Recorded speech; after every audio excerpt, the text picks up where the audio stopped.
Halo semuanya, minggu lalu kita sudah, membahas mengenai chapter 3 dari UPICC, mengenai ketentuan umum dari chapter 3 UPICC mengenai keabsahan kontrak.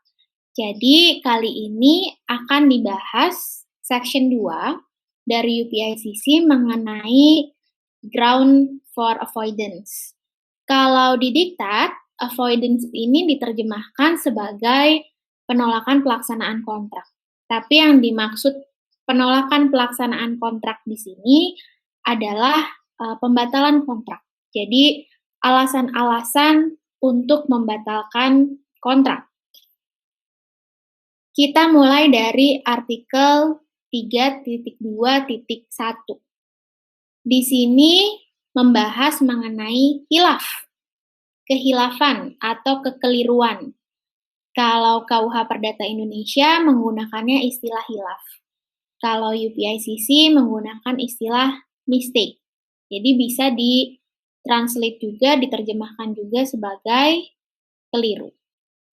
Di sini didefinisikan bahwa mistake is an erroneous assumption relating to facts or to law existing when the contract was concluded.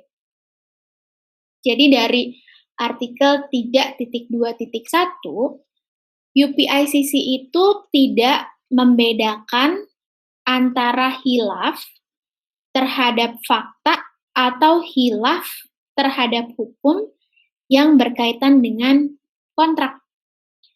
Jadi, baik hilaf karena fakta atau terhadap fakta maupun hilaf terhadap hukum bisa dijadikan dasar pembatalan kontrak.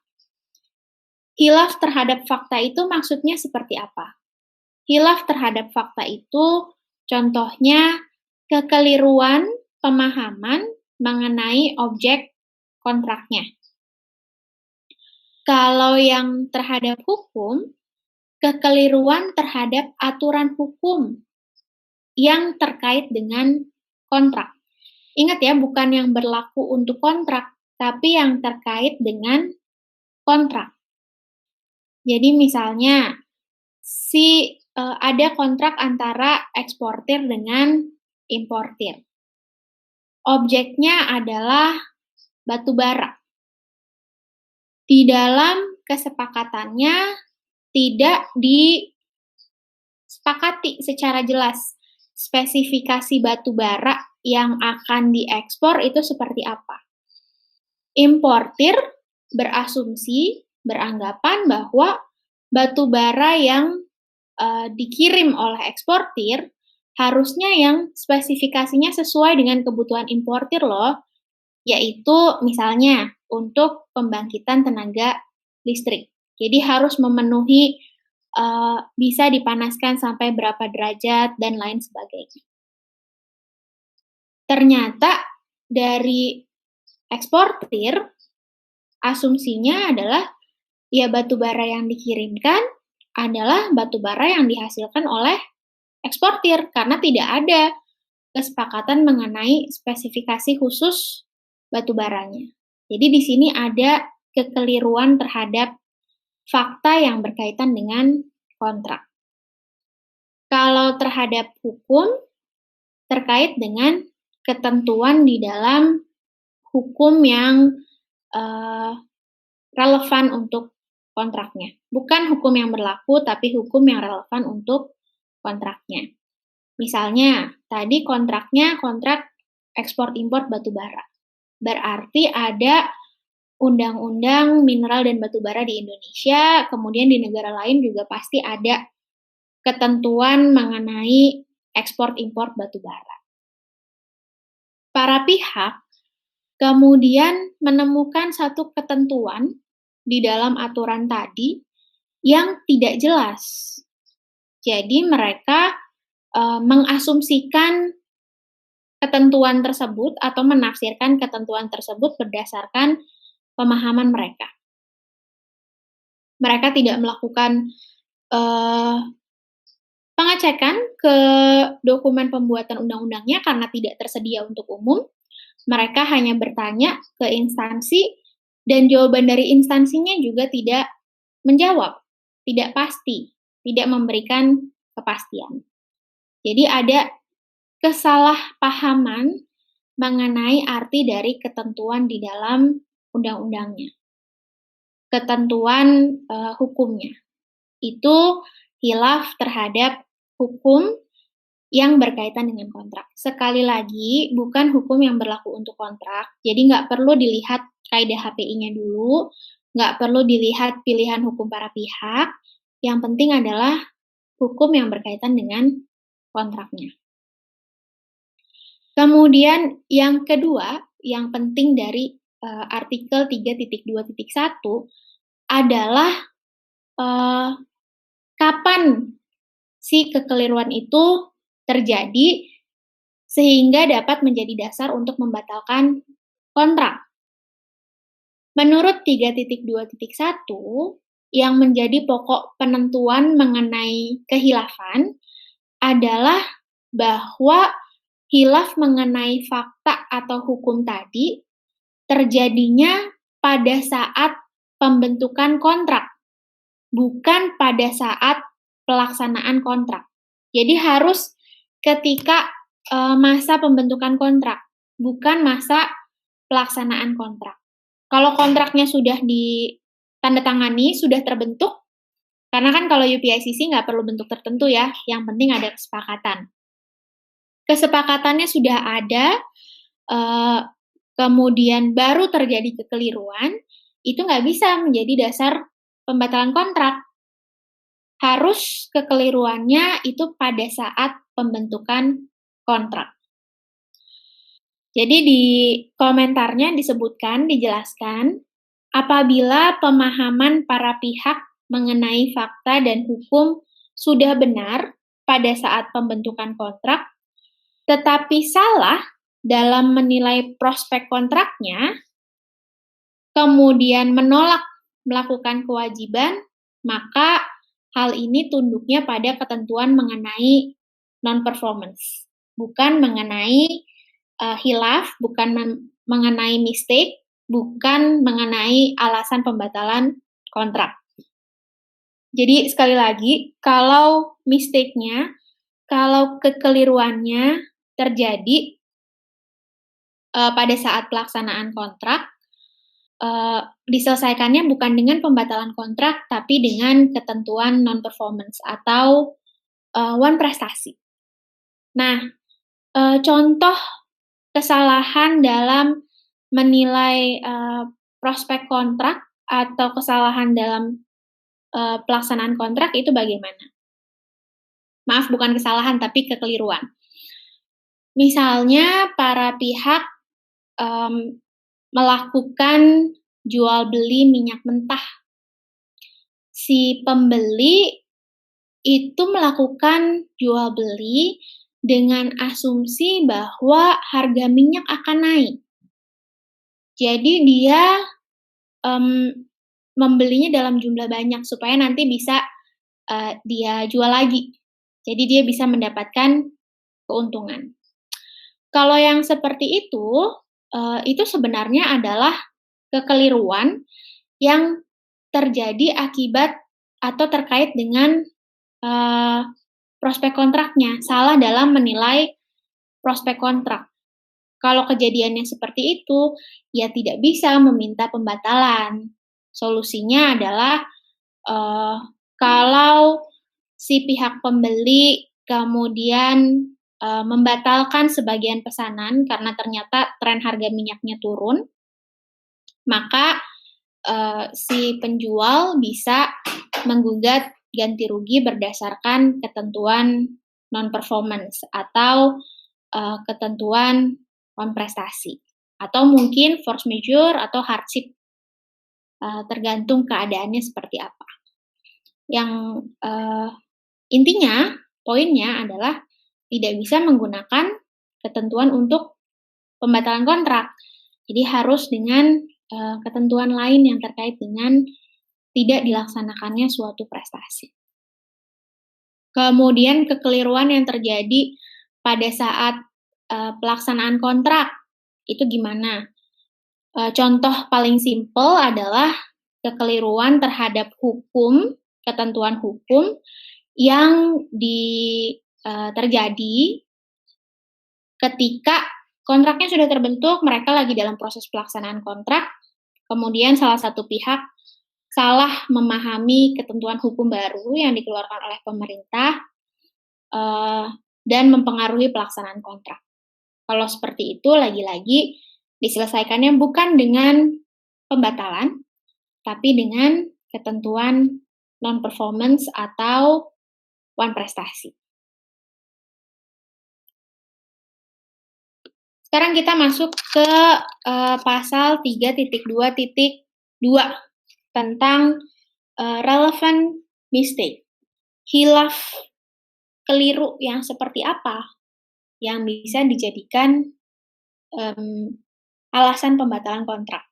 Kalau tadi kan baru menentukan khilafnya atau kelirunya itu terhadap fakta maupun terhadap hukum. Nah, ini menjelaskan lebih lanjut kekeliruan yang seperti apa sih yang bisa menjadi alasan pembatalan kontrak. Ayat 1-nya. A party may only avoid the contract for mistake if when the contract was concluded, the mistake was of such importance that a reasonable person in the same situation as the party in error would only have concluded the contract on materially different terms, or would not have concluded it at all, if the true state of affairs had been known.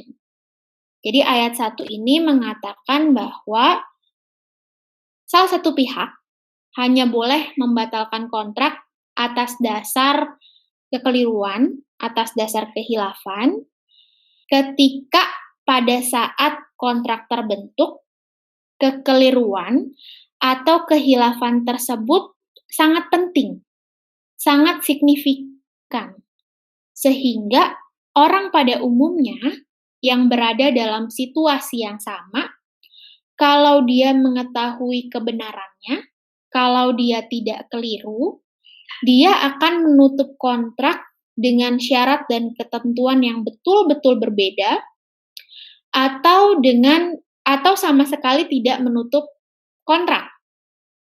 Jadi, orang pada umumnya apabila berada dalam keadaan yang sama, apabila dia mengetahui keadaan yang benar, yang tidak keliru, dia tidak akan menutup kontrak, atau dia akan menutup kontrak dengan syarat dan ketentuan yang betul-betul berbeda. Secara material, betul-betul berbeda. Kemudian, si ayat 1 ini dibagi dua. Ada dan. And, yang pertama, the other party made the same mistake, or caused the mistake, or knew, or ought to have known of the mistake, and it was contrary to reasonable commercial standards of fair dealing to leave the mistaken party in error. Or, the other party had not at the time of avoidance reasonably acted in reliance on the contract. Jadi ini berbicara mengenai pihak yang lainnya. Kalau tadi kan di kalimat pertamanya berbicara mengenai pihak yang keliru. Pihak yang keliru boleh membatalkan kontrak kalau kekeliruannya tersebut menurut orang pada umumnya, kalau dia tahu aslinya, kebenarannya, dia tidak akan menutup kontrak. Jadi itu syarat dari pihak yang kelirunya. Nah, untuk yang A sama B, 1A sama 1B, ini berbicara mengenai keadaan lawannya, lawan perjanjiannya, the other party. Menurut yang A, yang pertama, lawan perjanjiannya membuat kekeliruan yang sama, jadi membuat asumsi yang sama, atau menyebabkan kekeliruan tersebut, atau mengetahui, atau seharusnya mengetahui mengenai kekeliruan tersebut, dan pengetahuannya dia tadi, kemudian perbuatannya dia yang menimbulkan kekeliruan, bertentangan dengan standar perdagangan internasional yang wajar, yang adil, dan tidak tepat untuk dia membiarkan si pihak yang keliru itu tidak mengetahui kebenarannya. Jadi di sini, it was contrary to reasonable commercial standards of fair dealing to leave the mistaken party in error.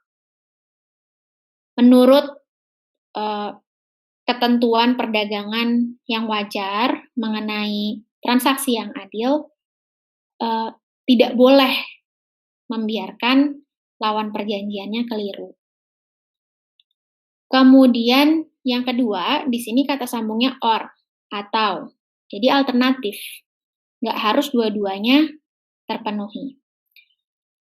Lawan perjanjiannya pada saat pembatalan kontrak belum melakukan apapun berdasarkan kontraknya.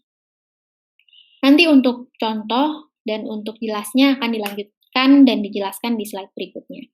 Kita bahas dulu yang 3.2.2 ayat 2. Di sini adalah pengecualian dari ayat 1. However, a party may not avoid the contract if it was grossly negligent in committing the mistake, or the mistake relates to a matter in regard to which the risk of mistake was assumed, or having regard to the circumstances should be borne by the mistaken party.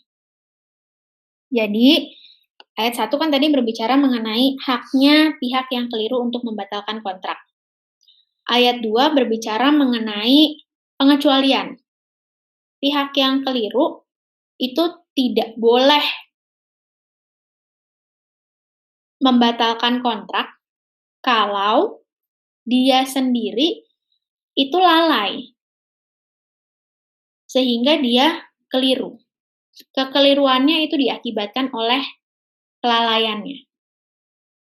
Kemudian yang kedua, kekeliruannya itu berkaitan dengan hal yang sehubungan atau tentang risiko yang seharusnya memang ditanggung oleh pihak yang keliru. Jadi risiko yang seharusnya memang sudah diketahui dan harus ditanggung oleh pihak yang keliru. Paling gampang sebenarnya adalah dengan membayangkan kontrak spekulatif. Kalau kalian bermain trading forex atau trading saham, kalian sebagai pemain, kalian paham bahwa yang namanya saham itu yang naik turun. Kalau nanti turun, kalian nggak bisa bilang mau membatalkan kontrak kalian karena sahamnya turun. Karena memang sebagai pemain jual beli saham, trading saham, kalian sudah mengetahui bahwa resiko itu ada. Dan resiko itu memang harus kalian tanggung sebagai pemain trading saham atau trading forex. Itu untuk yang 3.2.2 ayat B.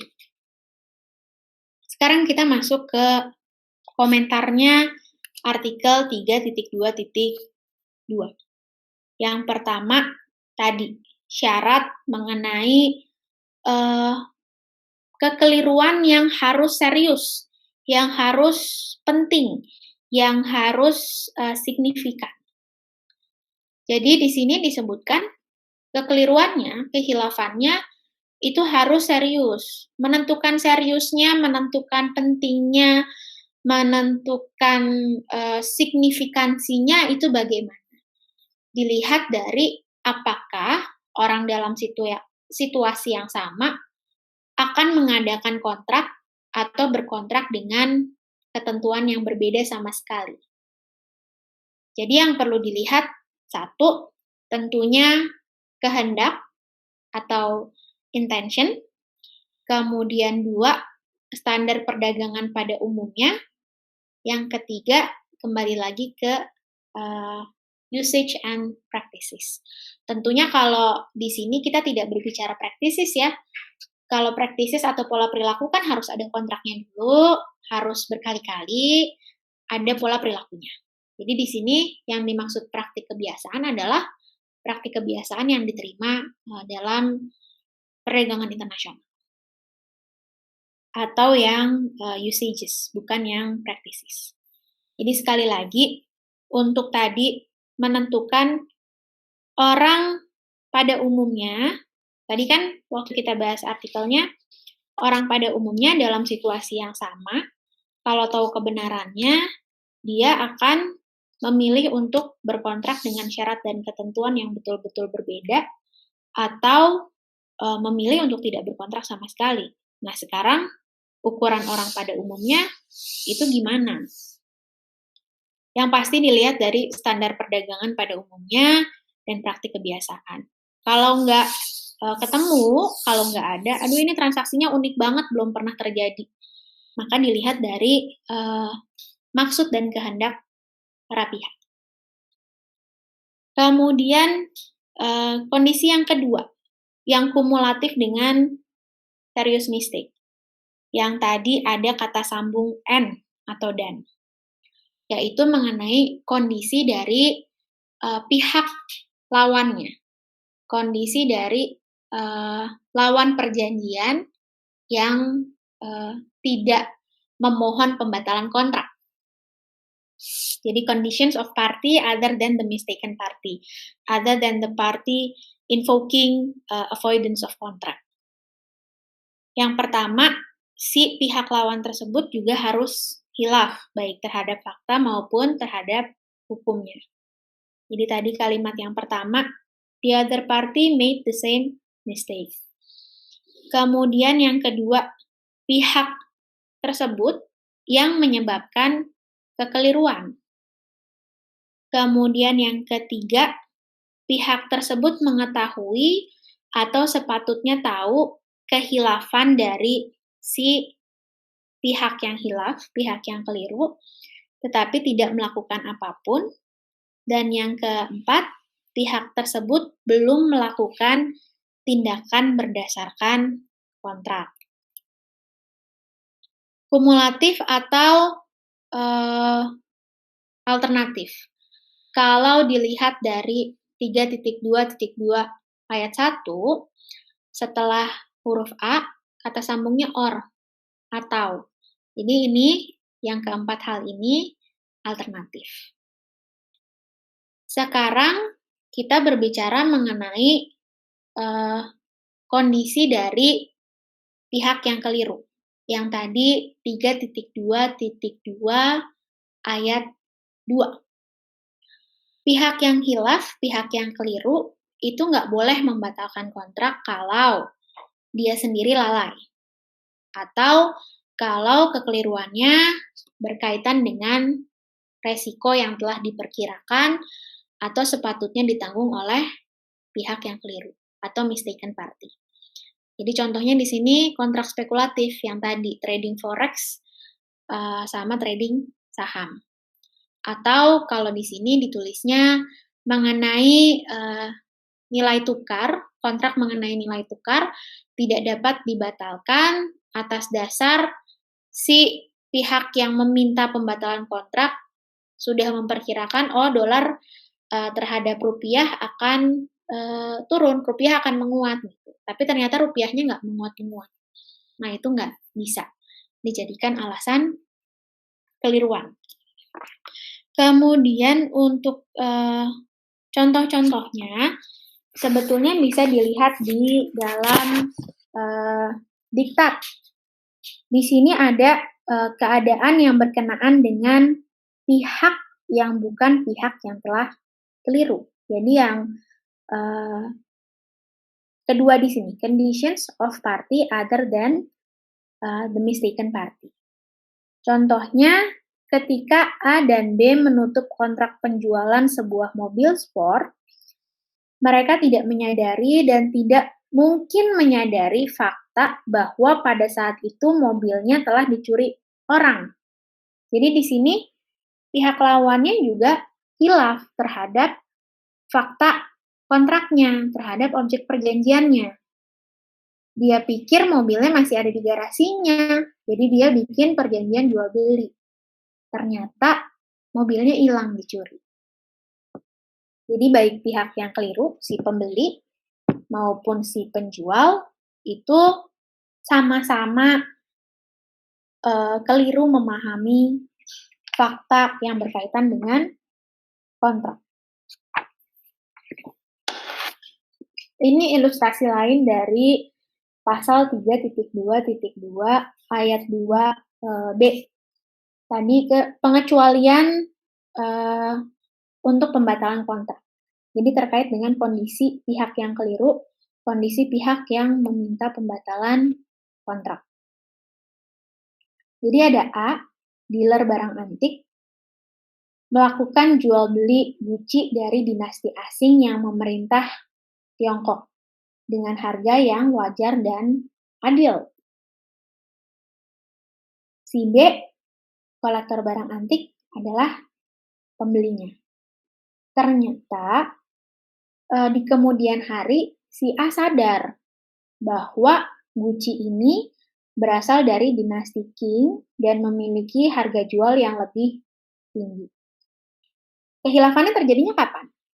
Terjadinya pada saat pembentukan kontrak. Walaupun dia tahunya belakangan, tapi fakta yang dia keliru, fakta yang dia hilaf, itu terkait dengan fakta pada saat pembentukan kontrak, bukan pada saat pelaksanaan kontrak.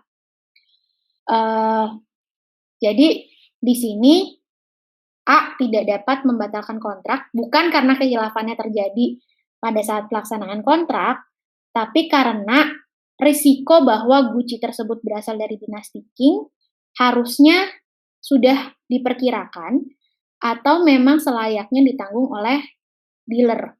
Karena dinasti asing yang memerintah Tiongkok itu termasuk dinasti Qing. Untuk penjelasan lebih lanjut di 3.2.3 dan artikel selanjutnya akan kita bahas di berikutnya. Jadi untuk saat ini hanya sampai 3.2.2 saja.